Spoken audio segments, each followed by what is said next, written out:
E aí, galera do Direito Desportivo em Gotas.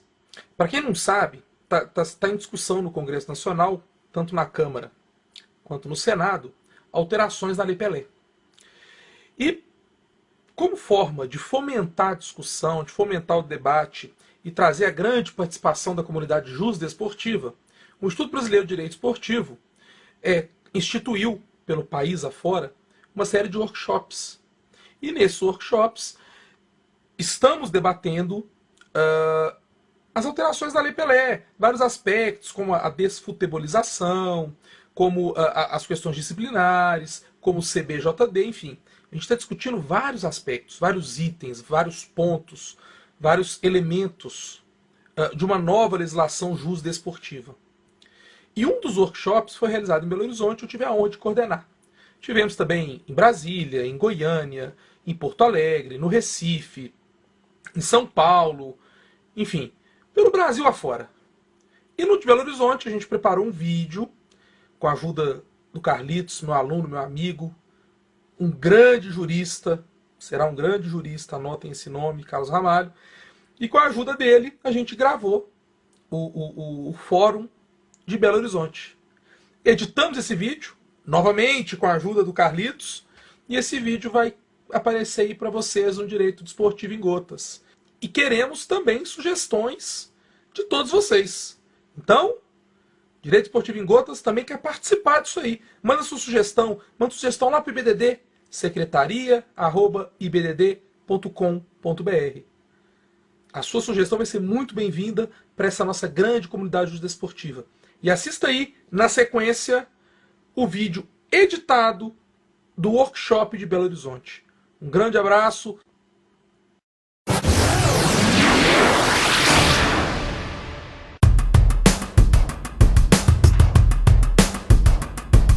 A ideia desses workshops surgiu numa conversa do Leonardo com o Caio Rocha, Leonardo Andreotti.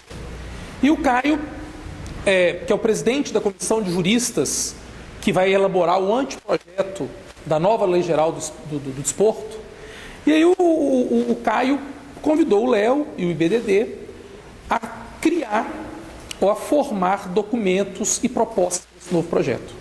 Aí, inicialmente, o IBDD publicou um edital para receber informações, e daí a pouco surgiu a ideia de a gente fazer workshops com a sociedade jusdesportiva para a gente poder debater esses temas e encaminhar um documento mais robusto, mais fundamentado, mais debatido. Esse evento é realizado também com apoio em convênio com a Academia Nacional de Direito Esportivo. Aqui em Minas Gerais, com o Instituto Mineiro de Direito Esportivo, temos 2 vice-presidentes aqui, né? O João Rafael e o Rafael. No Rio, ele é organizado com o apoio da FERJ, que é a Federação de Futebol do Estado do Rio de Janeiro, e do braço acadêmico dela, que é o Instituto de Ciências do Futebol. Agradeço a todo mundo, todos os presentes, agradecer o Carlos. O Carlos é acadêmico do direito, é meu aluno, um aluno brilhante. Ele já é formado em administração de empresa e a gente já fez um artigo junto, né? Só na síntese. E ele tem me auxiliado aí nesse processo de direito esportivo. Hoje surgiu a ideia de fazer uma revista na faculdade, uma revista acadêmica, e ele já o convidei para me ajudar a capitanear esse projeto. Então eu agradeço o Carlos pela presença, pelo suporte, pela ajuda, enfim. Agradeço o Léo também, aceitou o convite para secretariar e nos ajudar com a ata. Desfutebolização da Lei Geral do Desporto. Porque a Lei Pelé é feita para todos os esportes, acaba que ela não é nem boa no futebol e nem para os outros esportes, que ela nem atende o futebol com as suas especificidades e nem os outros esportes em geral com as suas diferenças do futebol. A minha opinião em relação a isso, eu acho que realmente tem que se fazer uma lei mais clara em relação a isso, algo que mais simples possível, mais objetivo possível, quanto menos interferência melhor, permitir com que a real autonomia desportiva do artigo 217 seja incorporada pelas entidades com a adoção da legislação internacional, com a utilização do regulamento desportivo internacional de cada modalidade. Quanto menos pudermos interferir e permitir que o esporte se autorregule, eu acho que vai ser mais benéfico. Desfutebolização da legislação, ela já começa com a própria nomenclatura, né? Lei Pelé. Quer dizer, ela é feita para o futebol. né? E eu acho que o que falta realmente, e aí concordando com o Tomás, é essa simplicidade legislativa. Mesmo porque o direito esportivo está envolvido em várias e várias matérias e vários fenômenos jurídicos. Então, se nós quisermos legislar sempre, nós vamos cair no mesmo erro de outros ramos jurídicos que acabam não traduzindo a especificidade que ele merece. Então, eu também sou muito favorável a uma maior simplicidade. Uma das minhas propostas, inclusive, seja criada na Justiça do Trabalho varas especializadas. Os casos que são contados nos seminários é muito comum, né, no direito esportivo, onde aquele que vai julgar pouco conhece daquilo que vai julgar. E isso é muito perigoso, né, porque nós sabemos a força dos precedentes, né, dessas decisões na Justiça do Trabalho, e dificilmente depois você consegue mudar com tanta tranquilidade. Resumidamente, né, na simplicidade legislativa a gente possa trazer uma inclusão maior do atleta e o desenvolvimento maior do desporto, né? Se formos por esse caminho, nós vamos atingir essa finalidade. Se não, nós vamos ficar com o mesmo erro da legislação tributária, da legislação eleitoral, e eu acho que isso não vai fazer bem para o esporte. E eventuais problemas que isso possa trazer, e passando por intervenção estatal também. Porque a gente sabe que na seara trabalhista, a intervenção estatal, pelo menos a regulamentação estatal é muito grande. Mais forte. Né? E até que ponto, sob a visão do atleta, seria melhor flexibilizar ou regulamentar? Eu vou discordar, tanto do Tomás quanto do Davidson. Eu acho que o maior problema hoje que existe na atividade profissional do atleta é o pós. É o atleta quando ele termina a carreira dele e que estão ficando aí seres humanos sem joelho, grande parte sem coluna, sem ombro, bacia sem movimentação, todo tipo de lesão por desgaste de cartilagem, desgastes dos mais diversos, e não há regulamentação. Quantos desses profissionais têm a carteira de trabalho regulamentar anotada? Quantos deles pagam o INSS, recolhem fundo de garantia e têm a possibilidade de aposentar, que seja por invalidez na hora que ele não tiver mais capacidade de trabalho? Não tem regulamentação, por exemplo, para o judô. Eles não têm direito a 13º, não têm direito a férias. Essa regulamentação eu acho que é essencial. A criação de uma jornada de trabalho, ela teria que ser regulamentada, e aí envolve o futebol também, porque o futebol não tem regulamentação de jornada, fala-se em 44 horas, mas o tempo de concentração não é, dentro do tempo de concentração tem várias atividades que são efetivas e não tem. Quanto à desfutebolização da norma, eu acho que sim, seria necessário tornar-se um instituto mais do desporto e menos do futebol.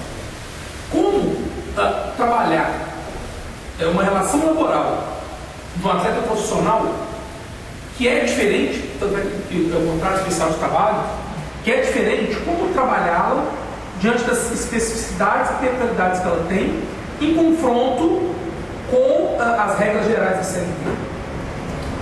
O ideal seria que o atleta profissional tivesse a mesmíssima regulamentação do trabalhador, entre aspas, comum, ou realmente ter uma regulamentação especial, tanto para o seu trabalho especial, quanto para a sua aposentadoria, que também é diferenciado, uma vez que a expectativa de vida útil profissional dele é menor. Então, a parte trabalhista, como eu disse, a grande maioria dela, e a parte principal, é regulamentado pela CLT. Porque na CLT já tem um capítulo do professor, tem um capítulo do bancário, tem um capítulo... Então, que tenha um capítulo de atleta, que seja geral, e que a legislação do desporto fique por conta de regulamentar a atividade desportiva, independente de ser profissional ou não ser profissional. Não? Mas se pegar a CLT e a própria Constituição e pegar os princípios norteadores do direito do trabalho, eles já podem aplicar ao próprio atleta. Talvez o caminho não fosse regulamentar por meio de lei, já que tem outros caminhos que podem ser feitos. Eu não sei como é que funciona na prática o sindicato dos atletas, mas poderia, às vezes, ser negociado entre o sindicato dos clubes ou o sindicato dos atletas, conforme já é feito em várias outras categorias. Enfim, o princípio da especialização setorial.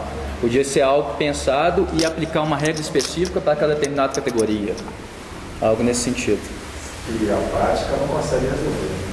A questão do primeiro contrato, do atleta, a formação, CBF agora está focando, talvez vai tirar das federações essa prerrogativa de atestar qual clube que é formador, qual não é, executar os estudos do artigo 29. Então ela não está cristalina, talvez se fosse para dar uma melhor redação para ela, ou separá-la de todos, pode deixar de ser geral e passar a ser só futebol, talvez facilitaria.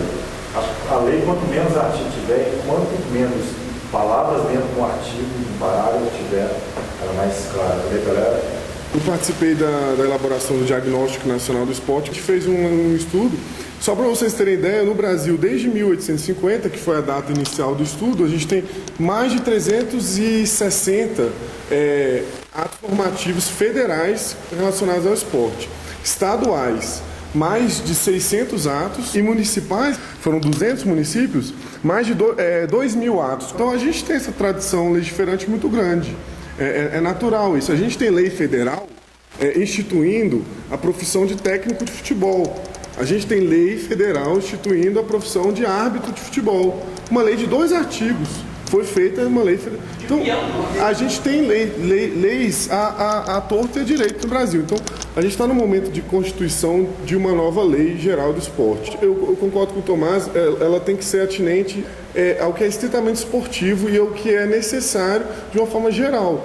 Pelo que eu vejo, a tendência será essa, dessa emancipação do futebol, de certa forma, até principalmente para o crescimento das outras modalidades. A Lei 13.155 veio para instituir o Profut, e no âmbito dela, o que ela fez? Ela fez um enxerto na Lei 9.715 de uma outra lei dentro da lei.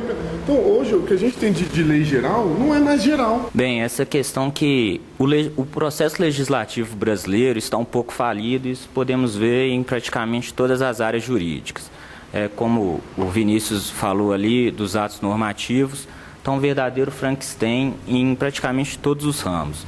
Seria interessante essa questão de uma lei geral, mas essa questão da profissionalização, quem dita isso é o mercado. Às vezes vão dizer, tal competição vai ser profissional, mas, por exemplo, vamos colocar a modalidade aqui, a queimada. A queimada vai ser profissional? Se não tem interesse de mercado, como é que nós vamos profissionalizar aquelas pessoas que estão atuando?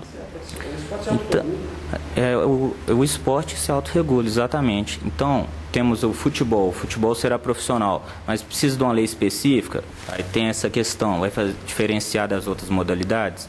Seria mais ou menos essa colocação. Um tema que eu queria entrar e que foi objeto de um debate muito forte em Brasília, é a questão da formação. A gente tem aqui em Minas Gerais, o Paulo deve estar acompanhando isso muito próximo, porque o Atlético Cruzeiro tem sofrido com o Ministério Público do Trabalho, porque traziam atletas de fora, menores de 14 anos, para os seus alojamentos nos clubes, né? E o Ministério Público do Trabalho começou a fiscalizar por entender que aquilo geraria ou poderia gerar algum dano para o menor de idade, uma vez que a Constituição proíbe qualquer tipo de trabalho entre os 14 anos. Por que isso virou um tema de debate? Algo que os ministros, juízes e operadores do direito trabalhista têm refletido. Bom, se eu tenho de um lado a Constituição que protege o menor do trabalho, eu tenho do outro alguns grandes clubes como Atlético Cruzeiro, ou outros pelo país afora, que podem dar uma condição para esse menor de 14 anos que eles nunca teriam de onde eles vêm.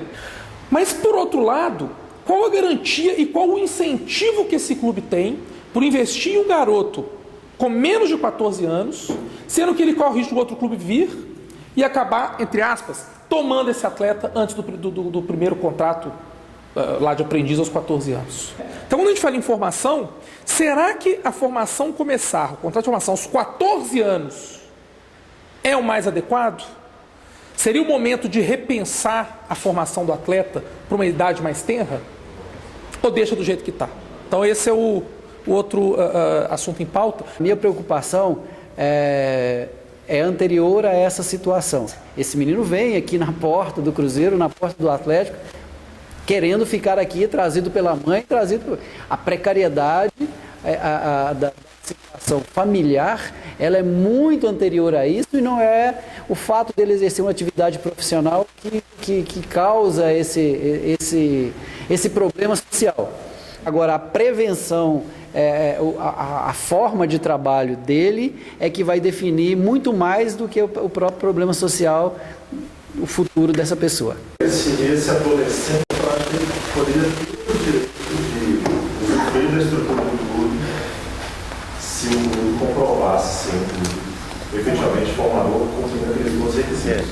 Você vai no Atlético, você vai no Cruzeiro, você vê que é uma situação diferenciada, cuida daquele adolescente de uma forma que dificilmente você vê em qualquer outro local, desde atendimento médico, odontológico, nutrição, um cuidado escolar muito grande, frequência de disciplinas específicas. Frequência e rendimento escolar. Frequência e rendimento. Então, isso efetivamente acontece nesses clubes, pelo menos no âmbito de Minas Gerais, desses clubes. Você não começa uma formação de um atleta de nível aos 14 anos.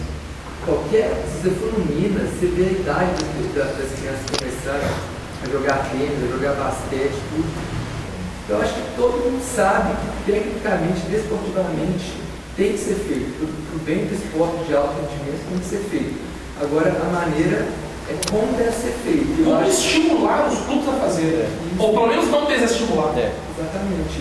E eu acho que esse momento é perfeito para isso, porque hoje em dia nós estamos nas mãos de acordos e sentenças. Cada hora um juiz pensa de um jeito, um tribunal aqui pensa de um jeito, um tribunal aqui.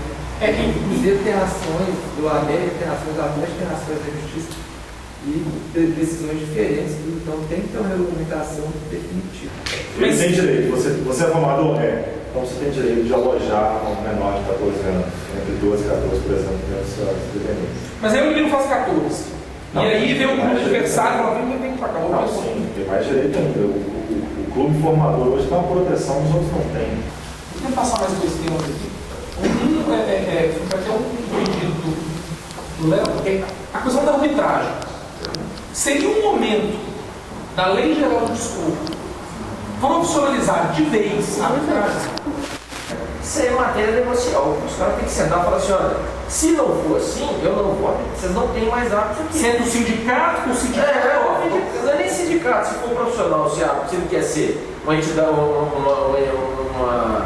considerado como um árbitro profissional no âmbito do sentido do direito do trabalho, no sentido da legislação trabalhista, aí sim, um outro sindicato vai negociar com o CBF, vai negociar com os clubes, vai negociar com quem seja. Mas se eles são de natureza civil, também monta uma associação, a Associação dos Árbitros. Sentou lá e falou, gente, amanhã é o seguinte, não tem jogo não. Não tem, nós vamos negociar, tem que sentar e fazer negociação. Então eu acho que, por isso que eu falo que do meu cunho liberalista, do princípio da autonomia das vontades mesmo. Tem que deixar as partes tem que se ajustar, tem que se regular. Ué. É de direito que eles tenham, porque os caras estão se mostrando mal. Então eu acho que é de direito, sim, ué.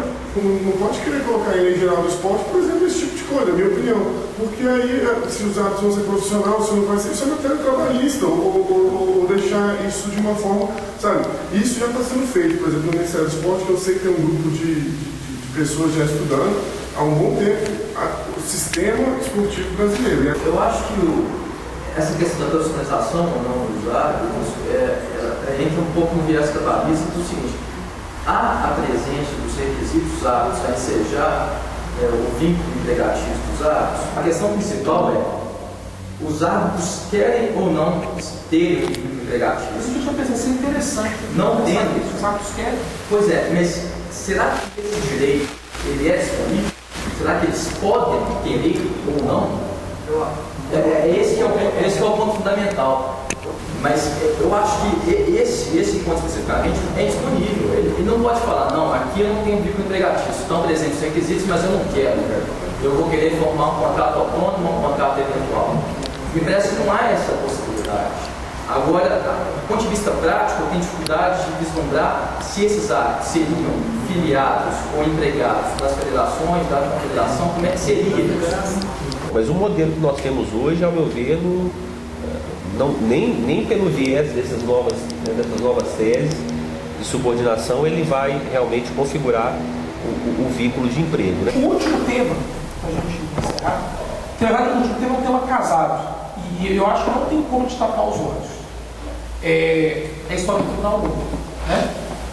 Está sendo na iminência da ABCD, que é a Agência Brasileira de Combate à Dopagem, de ideia era criar um tribunal único para julgar todos os casos de dopagem no Brasil. Bom, isso seria um órgão público criar um tribunal para julgar a questão desportiva. Então, o que eu coloco no pau? Não só a questão do tribunal único, mas quais os limites da intervenção do Estado no desporto? No Brasil, se não fosse pelos Jogos Olímpicos, jamais se criaria. Não teria interesse, não teria absolutamente nada para fazer nada. Era possível. Só que aí houve um compromisso político. E a partir desses compromissos assumidos, ele falou assim para o Adler, então, vou fazer os jogos, obedecer o laboratório e vou criar um tribunal e vou ser a única autoridade de teste no Brasil.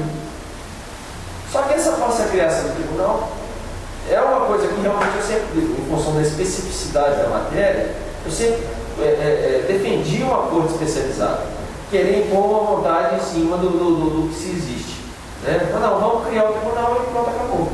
O Brasil adora fazer uma lei, nunca vi, tem lei para tudo, mas se você colocar a praticidade de cada uma delas, realmente é algo impressionante. Então, eu acho que a diminuição da interferência estatal e a permissão da autorregulação do esporte, em paridade com a regulação, com o regulamento internacional de cada modalidade, eu acho que isso facilitaria muito tanto esse desenrolar do próprio esporte, como todas as outras matérias.